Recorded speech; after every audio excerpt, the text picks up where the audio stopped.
Hello, everyone. Welcome to today's Level Up webinar. I'm Michaela, joined by Marissa, and we are very excited to be continuing this series today, talking about all things cybersecurity with a little fun twist to it. If you're new to this series, we typically host one webinar per month designed around a different topic each time for business leaders to strategically level up their business game. And we also, this month, have a special surprise webinar for people like ourselves to gain basic cybersecurity tips to help you get through your workday without falling victim to the traps that we all face. So we'll be talking about building tech and these skills into your normal business operations and to help level up your cybersecurity game even more. Before we get started today, I do want to mention a couple of quick tools and then we'll kick it off. So these are pre-recorded conversations. However, we are here live with you in the chat box, so please feel free to ask any questions throughout so that we can address those questions and get you your answers. Feel free to ask questions whenever you think of them, even if they're not necessarily relevant to the content we're on at that moment. We are more than happy to answer them whenever.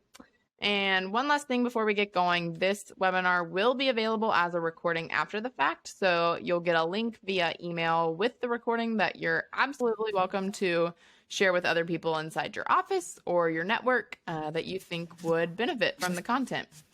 So today we're going to be focusing on cybersecurity tips and getting our friend Froggy to the finish line as he faces digital threats throughout his workday. We'll see if he can make it through. I don't know. It's going to be a tough one.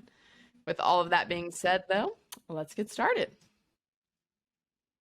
Let's level up.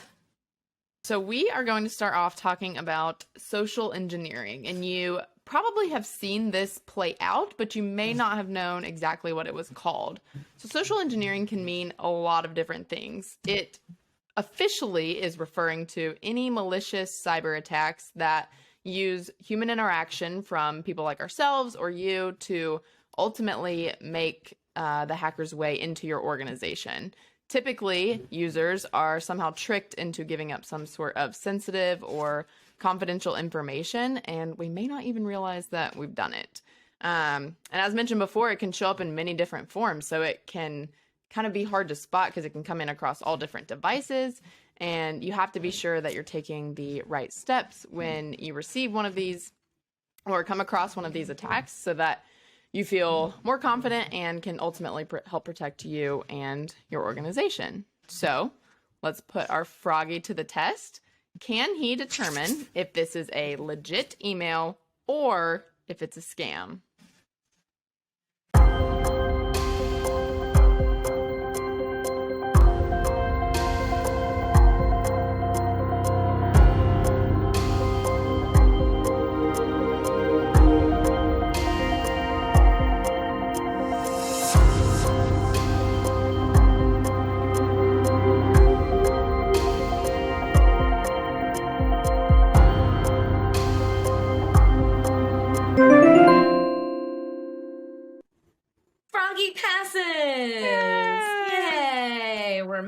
We can move on to level 2. But before we do, you've heard us talk about phishing before. Phishing emails are scams in emails that typically contain malicious links or attachments that once you click on them, you can immediately put malware on your computer. Or like Michaela said, they're luring you to give away some sort of information.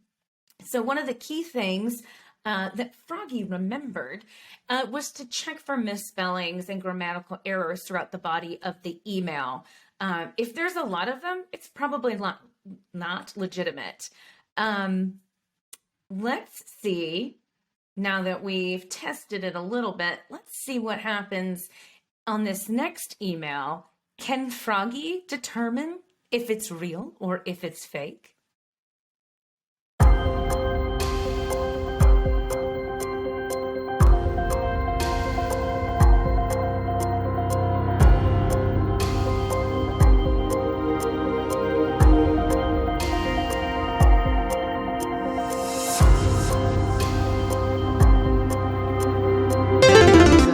Froggy did not pass this level. This email is not legit, even though it does mention specific names that are actually in the organization. So it looks very personalized and very legitimate, but you still have to check the to and from lines. Just because the name is accurate does not mean that the actual email is accurate.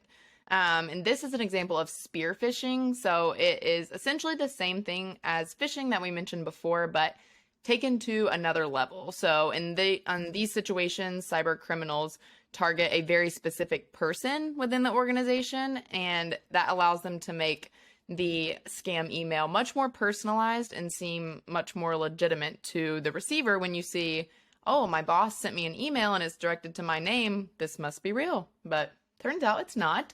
They can even use your position in your company. So they, for example, myself, they might say, Michaela, marketing coordinator, we think you might be interested in this. You have to check those to and from lines, though, carefully to make sure that it is actually coming from who it says it's coming from.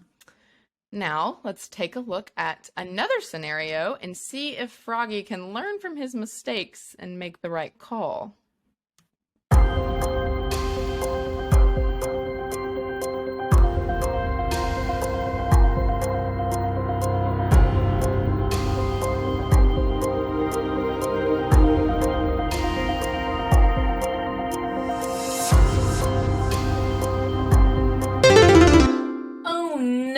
Froggy. Froggy! You should not have downloaded.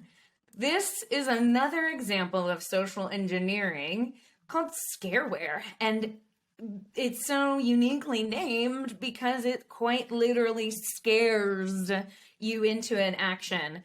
In like this case, quickly downloading software, which the download is malicious. So once that download executes, it can infect your device and then lead on to a whole series of ransomware encryption on your network. And so the idea here is that you definitely, even if it seems like a great new antivirus product, you definitely want to not make quick decisions on downloading. Womp womp. Come on. Let's see if Froggy can redeem himself from this downward spiral. Another chance.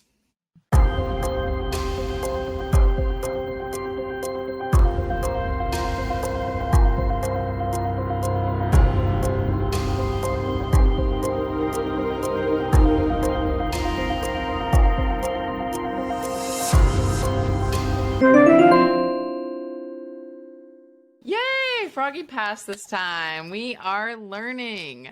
So he is correct. You do not click the link without first making sure that the link is accurate and something that you are able to click on. So this is another example of scareware that we mentioned before. The hacker was attempting to scare Froggy Jr. into thinking that his IT team needed to take over the computer, which may seem like a legitimate request. I mean, you never know when they need to go in and update things, but you should always hover over the links in an email to make sure that they're taking you to the proper place that it should be going to. If the link looks messy when you hover over it, do not click on it. You can also chat your IT team separately away from that email to just confirm if that's a normal thing for them to send that email or what it should look like. They would obviously give you the correct answer. And if it's not just links when it comes to emails, that can also come in the form of attachments. So if you see any attachments in an email that you weren't expecting to get or from a sender that you don't typically receive emails from, you might want to be cautious before clicking on any attachment or downloading anything from the email, just to make sure it's not going to put anything on your computer that you don't want.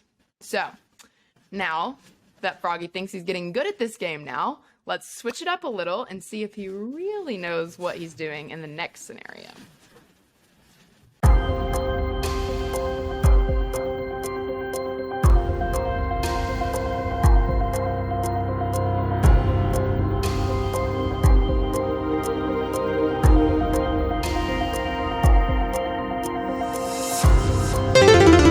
Well, Froggy, that was not correct. Short-lived win. Yeah. He says that Miss Froggy works in marketing, so she should plug it in. Except this is an example of another type of social engineering called baiting. So, as you can see in this, scams don't have to be digital, they can be physical. And it's when an attacker tries to quite literally bait you or lure you into, by piquing your curiosity. Curiosity is good unless it kills the cat. Uh, so a USB device laying around and even labeled as something relevant to your job role might sound safe.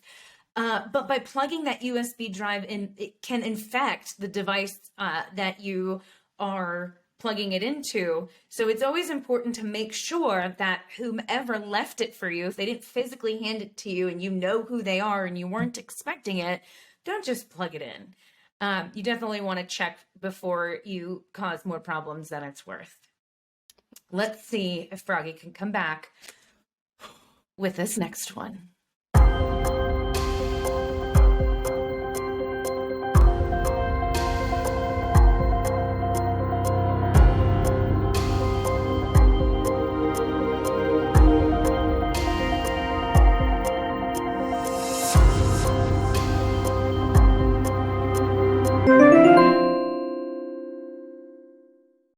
All right, Froggy, yay! He chose to not respond to the message. This is another example of baiting where a hacker tries to lure you in by offering something really nice and really enticing, like money in this situation, and hopes that you fall for the trap and respond and attempt to claim the money that you never really were getting. Another key thing to notice in these baiting incidents is urgency. So if something seems too good to be true and they want you to perform an action very quickly, and they say, it's not valid after today, or you can only use this link for a week, it's probably not legit. That ask for urgency should always bring up some skepticism as you're trying to figure out if it's legit or not. In this situation, your best bet would be to not open the message and either block or report the sender so that you can't get any messages from them and hopefully prevent them from doing the same thing to other people as well. All right, so we've looked at a bunch of different scenarios that you can run into. So here's a few general tips to keep in mind when trying to avoid these threats. So we mentioned it before, but be very cautious before clicking links, opening attachments, replying to messages, anything along those lines. If it looks at all suspicious, it's definitely better to be on the safe side, and you can never be too careful when it comes to these things. Another key tip is to use multi-factor authentication. So, like we mentioned at the beginning, typically the main goal of these social engineering attempts is to gain a user's credentials to then be able to access your account. If you have multi-factor authentication in place, even if they were able to get your first round of credentials, your account may still be protected since you have that added layer of security in place before they would be able to get fully into your account. So it's always a good idea to have multiple layers to try and stop them at some point along the way before it's too late. So now we're going to move into another cybersecurity threat, data exposure and data breaches. So data breaches can be extremely costly for your organization and cause a ton of legal issues depending on what the data is that is being exposed. So, in fact, according to a study done by IBM recently, the average size of a data breach is 25,575 records, and accidental breaches from human error or system glitches account for nearly half of all the data breaches that happen. So, it's definitely better to be on the safe side and be sure that you're well equipped with the tools to make sure that you're not accidentally putting data out there that should not go out there. They can happen in the blink of an eye, so taking the right steps to try and prevent them from happening is very important. So now let's take a look at a few more scenarios and see if Froggy can move up a few levels.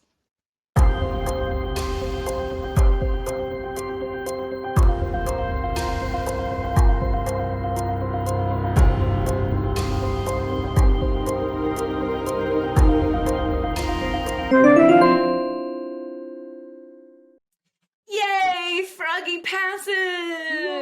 Yes. You do not want to share the doc. It may seem easy to just give everyone as much access as possible, but sharing a document, especially with sensitive data, in this case, payroll related, can quickly become a recipe for disaster. And one way to minimize this risk is to follow what we call the principle of least privilege. And the idea is that you only share with people what they actually need to do their jobs. The more hands that get into the data, the larger the chance for an unintentional breach. Also, if you are an admin or you're requesting, you're a department head and you need to give people access and request access, make sure that you're only using elevated credentials when necessary. So if you don't need to use an admin account to do what you're doing, then it's safer to use the less admin account. And on that note, let's look at another scenario to see how Froggy does.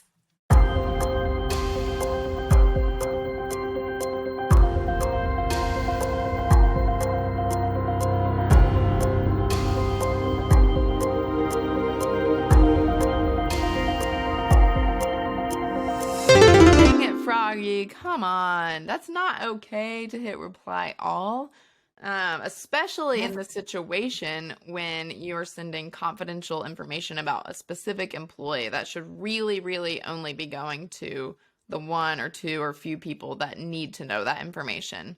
If you're not paying attention to every single person that's on the email, especially when you're sending this type of information, you never really know who you're sending it to. And even though they may have been on the email thread prior to your email, you're adding new confidential information that not everyone may be authorized to see. It's better to only email back to those who need the information being sent. And if you do need to send a reply all, you should double check to make sure that all of the email addresses are accurate before you press reply all, just to make sure and cover all of your bases. Sending confidential information to people who are not authorized can lead to a bunch of different legal issues and all sorts of problems that you don't want to get your organization into. So it's better to be safe, check everyone's email, and make sure that they should be receiving the information. Let's see if Froggy can come back. Here's another scenario. Let's see what he does.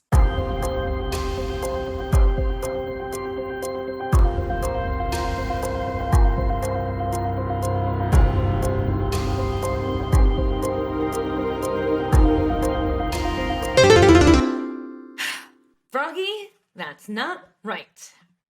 Let's remind Froggy about what makes a strong password. Don't make an obvious password with personal information. Don't use the same password on everything you use. And here's why Froggy fails this one. It's because passphrases are actually harder to guess. So you should use 4 or more unrelated words to create a passphrase. Remember, it's easy for you to remember, harder to crack, and then don't share it. Those are kind of the basics for password security. Also keeping in mind that if you do step away from your computer, if you're in the office or in a public space, make sure you Control Windows L, whatever the thing is, lock your computer. So that way, if someone sat down, they wouldn't be presented with an unlocked device in which they maybe wouldn't need a password to get around and make their way into different websites and applications. Right. Let's give Froggy another chance, shall we? Come on, Froggy.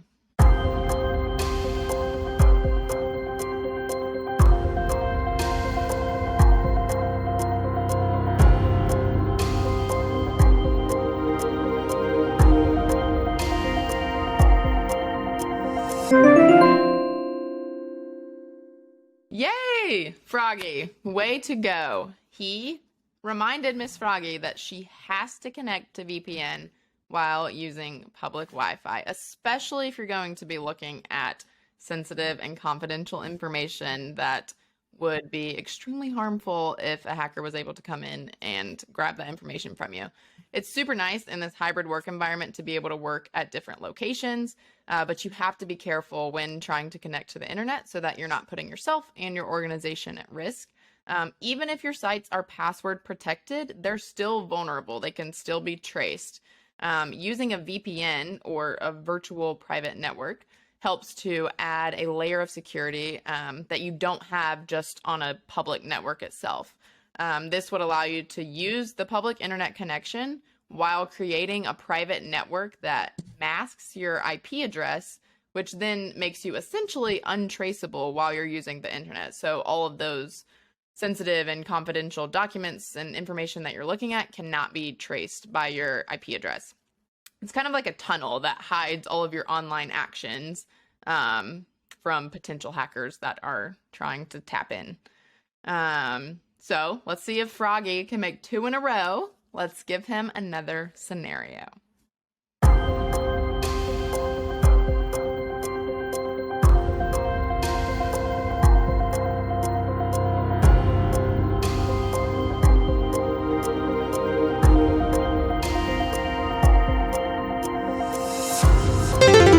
Well, Froggy, more is not always better. The more plugins or add-ins for a browser that are installed, the greater the attack surface, which means the more likely a threat can expose a vulnerability. In fact, most browser-based attacks don't actually target the browser itself, but the plugins.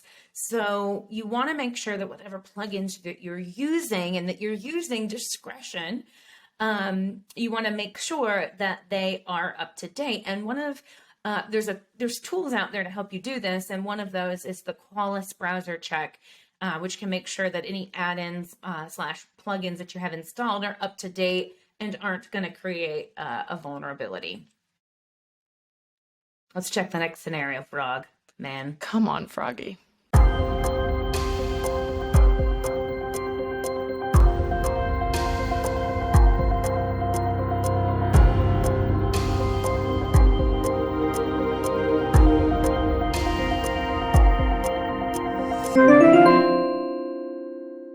Yes, Froggy, we got that one right. Maybe we're going back on an up streak, hopefully.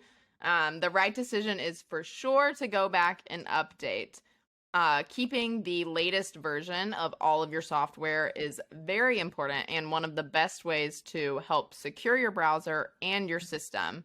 When the little button pops up that says you should update your computer or you should update your browser, maybe don't click remind me later 15 times and then completely forget and get yourself in a bit of a pickle. Just going ahead and doing it makes sure that everything is up to date. And typically these updates include security patches that patch any vulnerabilities that have been found to protect you and your organization. You should always check if your browser is updated, and you can also enable automatic updating so that you don't have to let it do it every time. It'll just automatically keep it running in the background, so you never have to worry about it. For Chrome specifically, to update your browser, on your computer, you would open the application, and at the top right, there should be a little button that says More, and you would click Help and then About Google Chrome, and then there is an option to click Update Google Chrome. And if you can't find this button, then you're already good. You're on the latest version. You would then relaunch the app, and you would be up to date, and you could also double check just to make sure that that Update Google Chrome button was not there. All right, Froggy. Let's see. You got to get one right. Let's see if you can move up a level. Here's another scenario.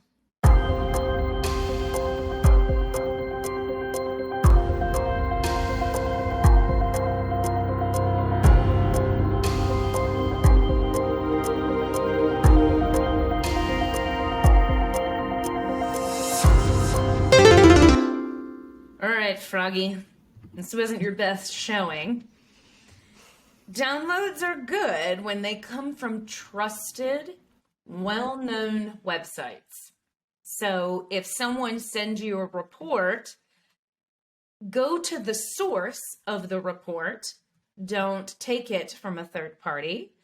Also, good to avoid freeware. So don't install the free version of an application that normally is paid through another source.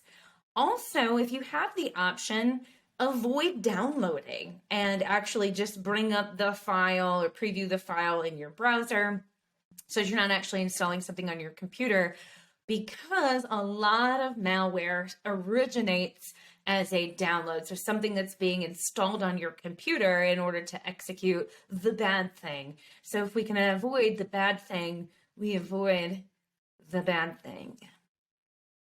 It's prophetic. Very. All right, Froggy.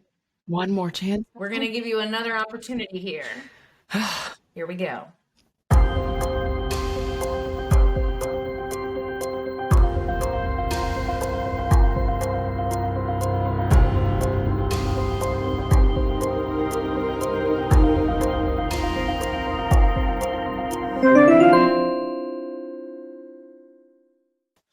Yes, Froggy, we got one right. You move up a level. Froggy was correct to advise Froggy Jr. off of the site.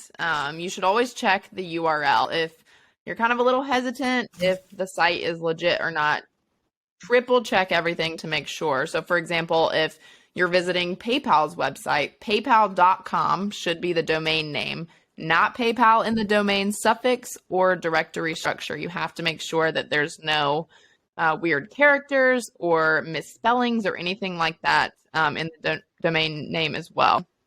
New browsers make this a lot simpler by highlighting just the domain that people visit. And if something looks suspicious, sometimes browsers will even highlight the URL in red, which should obviously be a major red flag to be like, whoa, am I on the right site? See what I did there? Red flag.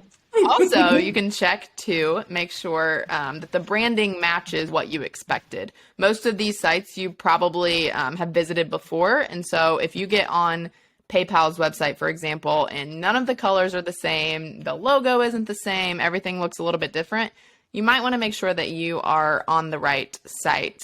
Fake websites are often thrown together super quickly so that they can start scamming people right away, and they can be taken down before authorities would take action against the cyber criminals that created them.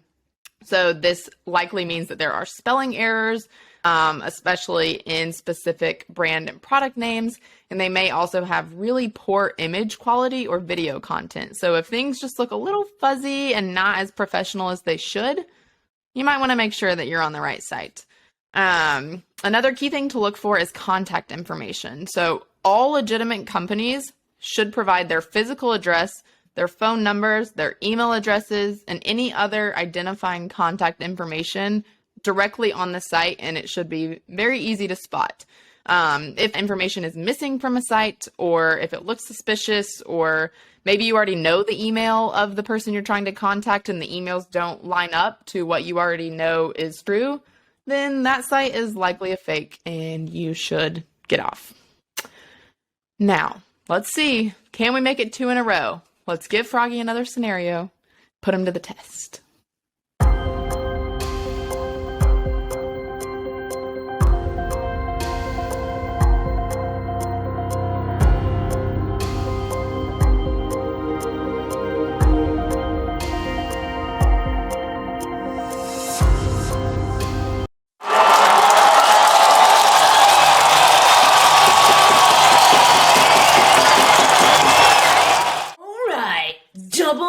Jump. Yes. And the judges are giving Froggy 10s across the board. All the way to victory. He made it. Woo. That was a close one. I was a little worried for a little. I mean, this is serious. So part 1, logging into a VPN is good behavior. But using a computer that does not have adequate antivirus makes even using a VPN a dangerous thing. Good catch, Froggy. That was a close one. Part 2 or B, I can't remember if I said 1 or A, so we'll do both. Froggy was smart because we taught him about passwords earlier. And using home Wi-Fi is okay. Making sure that it's not, the equipment isn't using the default password or a weak password is really good cyber hygiene. So make sure you go over to your firewall and home router and make sure that the password is as strong as it should be. Yes. I was a little Good worried job, for a Frogman. while. We weren't going to make it across, but Froggy pulled through. He put his skills to the test and made it. And all of these tips, you can take all of the precautionary measures that we have given today to try and avoid getting hacked, and threats can still find you. They're never completely eliminated off the radar, and you're never 100% secure from these threats. So there are a few steps that you can take, if something were to get through, or if you do happen to notice a blatant attack. If you come across a potential threat or realize that you've been attacked in any way, you should always, always, always report it. Even if you're not 100% positive that it's a scam and you're just kind of questioning things, it's always a good idea to be overly cautious in these situations and loop someone else in to kind of double check and get their thoughts on it, to see what you should do. Even if it was you who accidentally clicked something you maybe shouldn't have or downloaded something that had malware, you should for sure report it. Don't just close your computer and hope that everything's fine when you open your computer back up the next time. Your IT team can then take the proper next steps to making sure that everything is secure and that nothing else gets impacted, and really minimizing the risk of that attack. And number two, you can likely help protect someone else from making the same mistake. If you get a phishing email and you either accidentally click on it, or even if you don't, share that email came in so that you can warn others to be on the lookout, so that you are not put in a vulnerable position. Thank you all so much for joining us and Froggy today. We hope that you enjoyed the game and that you got a lot of good information out of it. If you have any last minute questions, feel free to send them in the chat box now and we will answer them for you. You can also contact either Marissa or myself at our emails listed here on the screen. We are always looking for suggestions and topic ideas that you really want to hear about. So feel free to send us any feedback. And with it being almost the end of May, the M&Ms here are going on vacation and we are taking you with us. So stay tuned for our all new summer series that will be coming out next month, with loads of good information and videos for you to have all summer long while we're going on vacation. So with that being said, thank you all again for hanging out with us today, and we will see you soon. See you next time.